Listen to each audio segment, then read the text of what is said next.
A shocking new study found that the first sexual experience for many young women is extremely traumatic. This unsettling study has discovered that 1 in 16 women are forced into having sex for the first time. 1 in 16, or 3.3 million women nationwide, said their first sexual experience was forced or coerced in some way. The study was published in JAMA Internal Medicine, and it looked at women 18 to 44. And obviously, for a long time, this was underreported. And so much to uncover here. Joining us to discuss is reproductive psychiatrist Dr. Sarah Orrick. Thank you so much for being here. Thank you for joining us.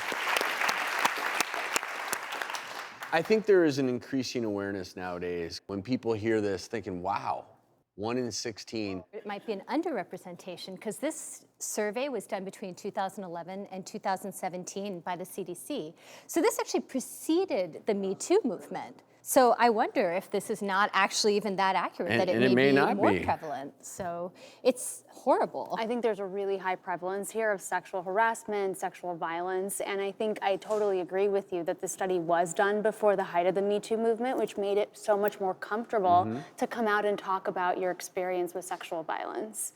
And I think the other thing that this really touches on is the issue of consent, and sort of educating people around does it mean to consent to participate in sex, right? It has to be freely given. It's not under coercion. That means no pressure, sort of threats, or intoxication.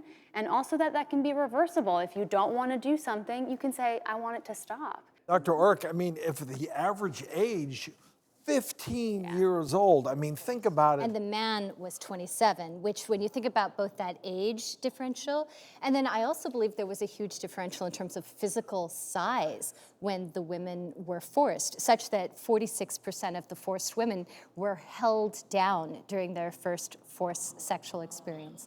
So, I mean, this is incredibly disturbing and does from a speak psychiatric to, point of view and counseling somebody that may have sexual issues going forward, I mean, how do you deal with this? Well, adolescence is such a big time of transition. Your hormones are changing. You're just starting to understand who you are.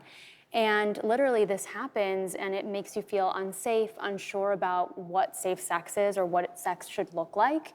And so I really think it can have such an impact on self-esteem, on the way you regulate your emotions, and ultimately on identity. And I think even more so, aside from the psychological fallout, in this study they actually even found physiologic fallout, correct? I think what was so revelatory for me was that they actually have true physical symptoms down the line as a result of this. And we don't know exactly the connection there, but we know that trauma and PTSD, which is post-traumatic stress disorder, works on really the alarm system of our brain, which is called the amygdala, so that sets it off, and your whole body changes with PTSD. And we think that those stress hormones are related to sex hormones like progesterone and estrogen, and for women that might result in higher incidence of endometriosis, chronic pelvic pain, and I see that a lot in my practice. And I couldn't believe that it was double the rate of unwanted pregnancies, double the rate of pelvic inflammatory disease, and these are, of course, things that can affect women for the rest of their lives physically. I'm curious if for anyone watching right now who maybe